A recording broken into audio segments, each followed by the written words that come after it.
Погледни! Ова е убав град. Има много работи да се видят.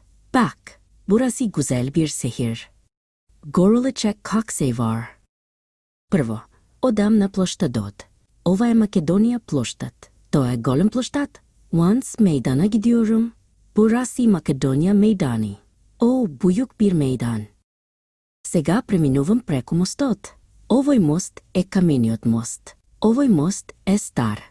Много стар. Şimdi köprüyü geçiyorum. Bu köprü tas köprü. Bu köprü eski. Kok eski. Od mostот одам во старата чаршија. Тоа е стар дел на градот. Köprüden eski karşıya gidiyorum. O, şehrin eski bir kısmı. Gledam mal dükkan. Той dükkan izgleda star. Küçük bir dükkan görüyorum. O dükkan eski görünüyor. А внатре гледам нещо ново.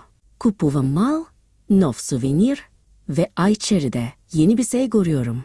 Küçük, yeni bir hediyelik eşya alıyorum.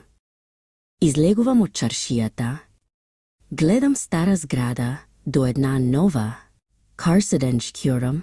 Eski bir binanın yanında yeni bir tane görüyorum. Накрая гледам високо. То е кале, голема твърдина. Sonunda yukarıya bakıyorum. Orası kel, büyük bir kel. Уморен сум, но среќен. Ова беше убав ден во мојот голем град. До гледање. Yorgunum ama mutluyum. Büyük şehrimde güzel bir gündü. Güle güle.